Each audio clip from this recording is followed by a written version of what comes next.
औरत का दर्द अपने ही खून ने किया खौफनाक गुनाह।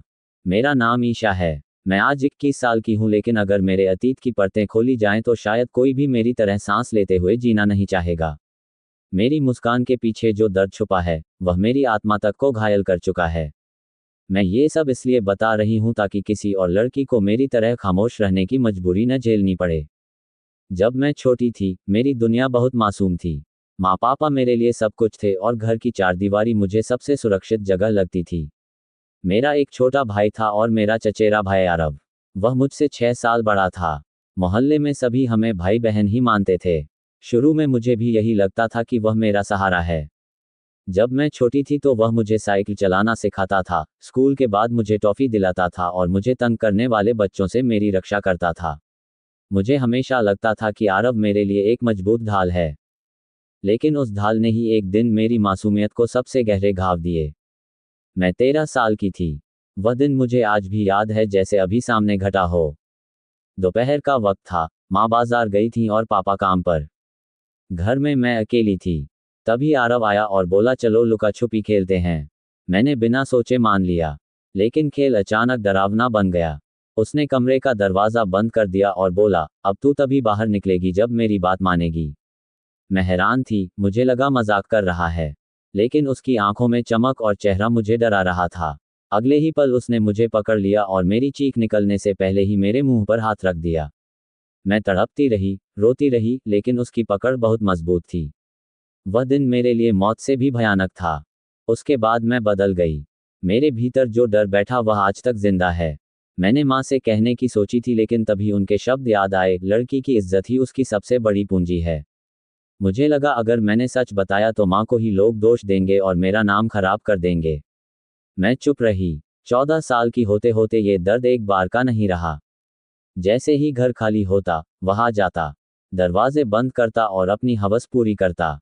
हर बार मेरी आंखें रोती, लेकिन होठों पर ताले लगे रहते। 15 साल की उम्र में मैं अंदर ही अंदर टूट चुकी थी। पढ़ाई में मैं अच्छी थी, लेकिन मेरे चेहरे की चमक खो गई थी। टीचर पूछते थे कि मैं इतनी उदास क्यों रहती हूँ। मैं झूठ बोल देती कि नींद नहीं है या तबीयत खराब है। घर में सबको लगता था कि मैं पढ़ाई के दबाव में हूँ। लेकिन सच ये था कि मैं अपनी ही चारदीवारी में कैद थी। 16 साल की उम्र में मेरी सहेली अनुष्का ने एक दिन मुझसे पूछा कि मैं इतनी चुप क्यों हो गई हूँ। मैंने पहली बार किसी को अपना सच बता दिया। वह सुनकर सन रह गई। बोली, ये तेरा भाई है, ये कैसे कर सकता है। मैं रो पड़ी और कहा, हाँ मेरा ही खून है, लेकिन वही मेरा सबसे बड़ा गुनहगार है। उसने मुझे पुलिस जाने को कहा, लेकिन मैं कांप गई। मुझे लगा अगर यह बात बाहर निकली तो मेरी माँ जीते जी मर जाएगी। लोग कहेंगे गलती मेरी है। अनुष्का ने मुझे गले लगाया, लेकिन मेरी चुप्पी वहीं की वहीं रही। 17 साल की उम्र में मैं हर दिन डायरी में लिखने लगी। मेरी डायरी मेरी हमराज बन गई। उसमें रोज लिखती, आज फिर वही हुआ। मैं रोई, मैंने हार मान ली। यह मेरी आत्मा का बोझ था जिसे मैं कागज पर उतार देती थी। लेकिन दिल का बोझ कम नहीं होता था। 18 की उम्र में आरव और भी दरिंदा हो गया। उसने मुझे धमकी दी, अगर तूने किसी और से प्यार किया तो मैं तुझे खत्म कर दूंगा। तू सिर्फ मेरी है। उसकी आंखों में ऐसी हवस थी कि मैं पत्थर हो गई। 19 साल की उम्र में पहली बार मेरी जिंदगी में एक रोशनी आई। कॉलेज में मेरी मुलाकात राघव से हुई। वह पढ़ाई में अच्छा था, उसकी नज़रें साफ थीं। उसकी नज़र में मैं एक लड़की थी जिसे सम्मान की ज़रूरत थी, न कि हवस की। धीरे धीरे मुझे उससे लगाव होने लगा। पहली बार लगा कि शायद मेरी जिंदगी इतनी भी बुरी नहीं है।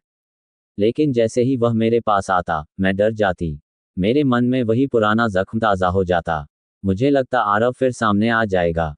20 साल की उम्र में राघव ने मुझसे पूछा कि मैं उससे इतनी दूरी क्यों बनाती हूँ। मैं चुप रही, लेकिन उसकी जिद ने मुझे तोड़ दिया।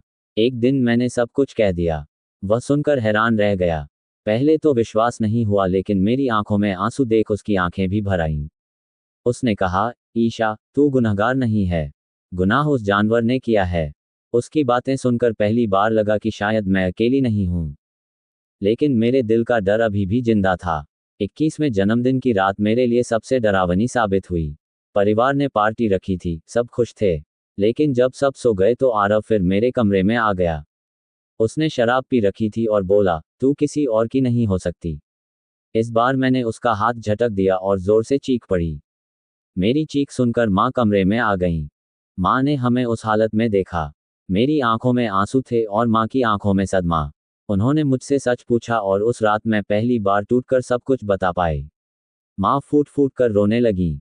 बोली, काश तूने पहले कहा होता तो मैं तुझे बचा लेती।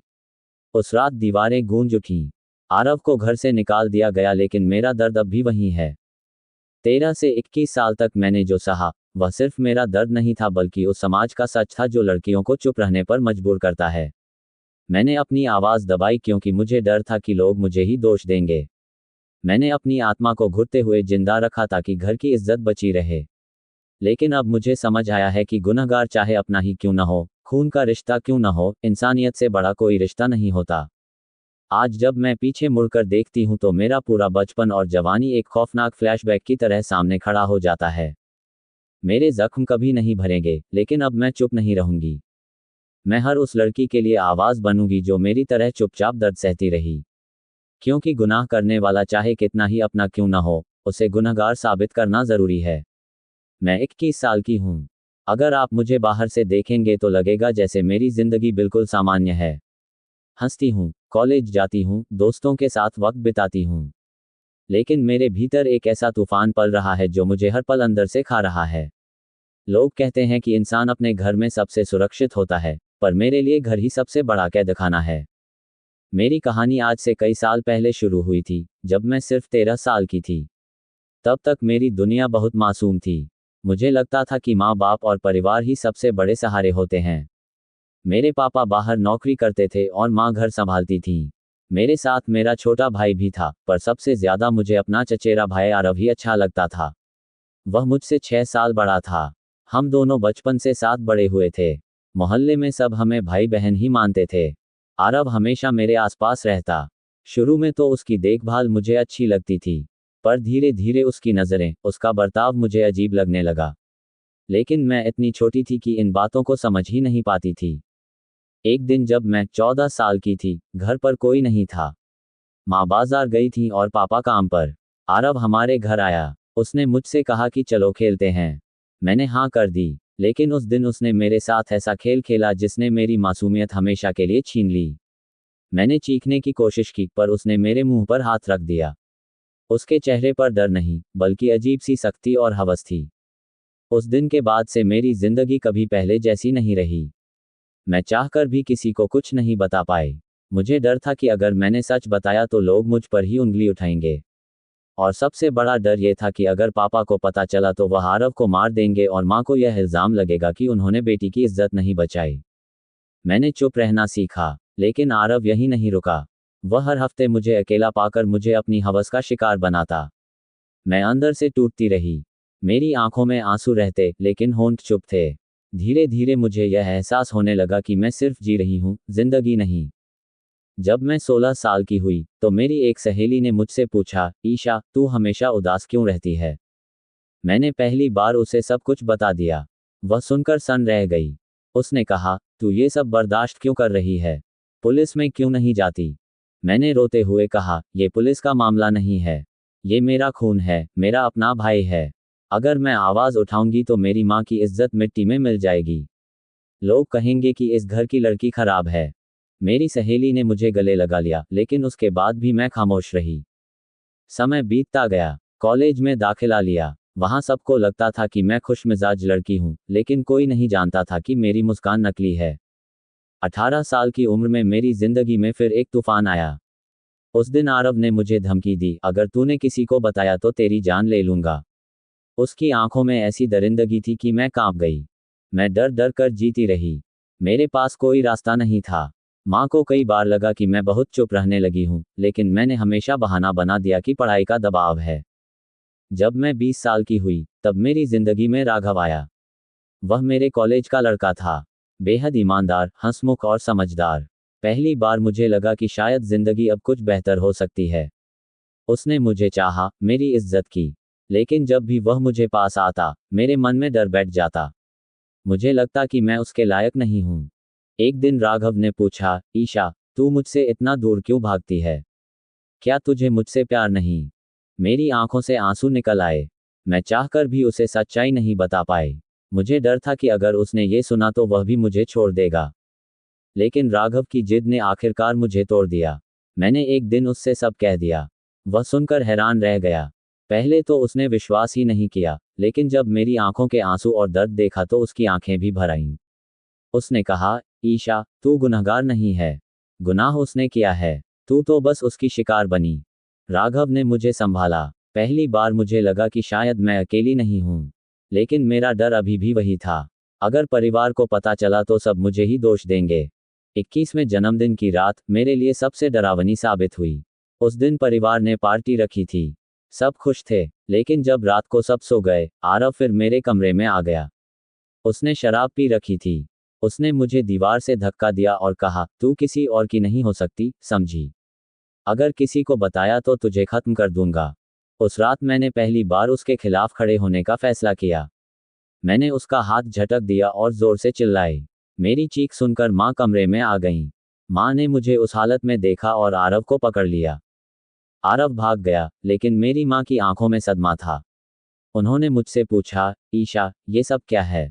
उस दिन मैंने पहली बार अपने दिल का बोझ उतारा और सब सच बता दिया। माँ फूट फूट कर रोने लगी। उन्होंने कहा, काश तूने ये सब पहले बता दिया होता तो मैं तुझे बचा लेती। उस रात हमारी दुनिया बदल गई। आरव को घर से निकाल दिया गया, लेकिन मेरा दर्द अब भी वहीं था। मैं अब भी उस खौफनाक गुनाह की शिकार हूं, जो मेरे अपने ही खून ने किया। आज मैं 21 साल की हूं।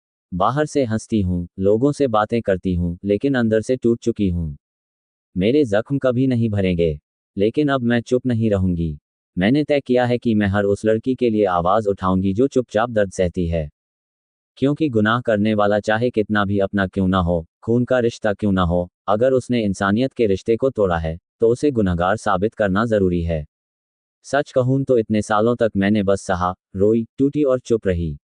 लेकिन उस रात जब माँ ने अपनी आंखों से सब कुछ देखा, तब मुझे लगा कि अब और चुप रहना मेरी मौत से भी बड़ा गुनाह होगा। आरव को घर से निकाल दिया गया था, लेकिन उसकी परछाई अब भी मेरे मन से चिपकी हुई थी। रात को नींद नहीं आती थी, बार बार उसकी धमकी, उसकी दरिंदगी मेरी आंखों के सामने आ जाती। लेकिन अब फर्क ये था कि मैं अकेली नहीं थी। माँ मेरे साथ थी, और राघव का सहारा भी मेरे साथ था। माँ ने पहली बार मेरा सिर गोद में रखकर कहा था, ईशा, अब हम चुप नहीं रहेंगे। तूने बहुत सहा है, अब उसे उसके गुनाह की सजा दिलाना जरूरी है। उनकी आंखों में आंसू थे, लेकिन उन आंसुओं के पीछे एक आग भी थी। हमने फैसला किया कि इस बार सब कुछ कानून के हवाले करेंगे। मुझे डर था कि समाज क्या कहेगा, रिश्तेदार क्या कहेंगे, लेकिन माँ ने कहा, समाज ने तुझे नहीं सहा, समाज तेरे आंसू नहीं जानता। अब समाज की परवाह मत कर। अगले ही दिन हम थाने पहुंचे। मेरे लिए ये सबसे मुश्किल लम्हा था। थाने के सामने खड़े होकर मेरा पूरा शरीर कांप रहा था। लगता था जैसे हर कोई मेरी तरफ देख रहा है और मेरे अंदर छुपे सच को जान रहा है। लेकिन माँ ने मेरा हाथ थामकर मुझे हिम्मत दी। मैंने पुलिस के सामने सब कुछ बयान किया। जब मैंने ये कहा कि गुनहगार मेरा अपना चचेरा भाई है, तो वहां मौजूद हर कोई हैरान रह गया। इंस्पेक्टर की आंखों में भी क्षण भर के लिए सन्नाटा छा गया। लेकिन मैंने साफ कहा, वह मेरा खून हो सकता है, लेकिन उसने इंसानियत को मार दिया। उसे सजा मिलनी चाहिए। आरव की गिरफ्तारी हुई, लेकिन वहीं से मेरी असली लड़ाई शुरू हुई। कोर्ट में जब केस चला तो रिश्तेदारों ने ही हमारे खिलाफ बोलना शुरू कर दिया। किसी ने कहा, ये सब झूठ है, लड़की ही बदनाम करना चाहती है। किसी ने कहा, घर की बातें बाहर क्यों ले गई।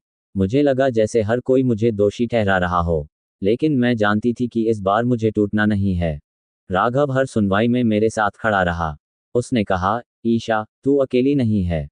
अगर तू डगमगाएगी तो गुनहगार जीत जाएगा। उसकी बातें मुझे ताकत देती थीं। आरव के वकील ने भी मुझे तोड़ने की कोशिश की।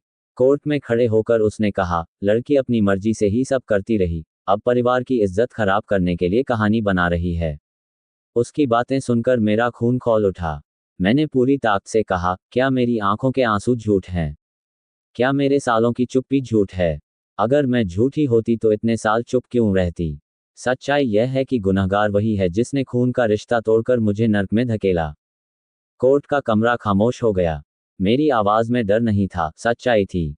माँ हर सुनवाई में मेरे पीछे खड़ी रहती। जब कभी मैं लड़खड़ाती, उनकी आंखें मुझे हिम्मत देती। महीनों तक ये केस चला।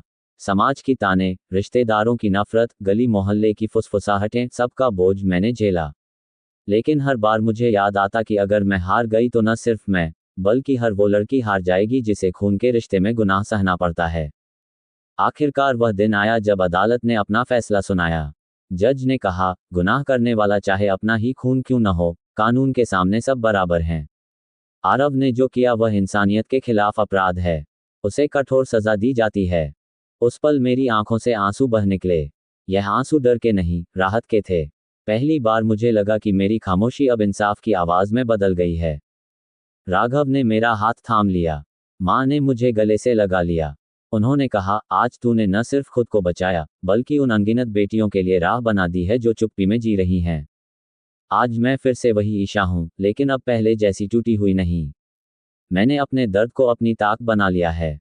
अब मैं हर उस लड़की के लिए खड़ी होना चाहती हूं जिसे मजबूरी में खामोश रहना पड़ता है। क्योंकि मैंने समझ लिया है, चुप रहना गुनहगार को और ताकत देता है, और आवाज उठाना ही सच की जीत है। मैं अब सिर्फ ईशा नहीं हूं, मैं उन सब की आवाज हूं जिन्हें दबाया गया, जिन्हें खामोश किया गया। मेरी लड़ाई अब खत्म नहीं होगी।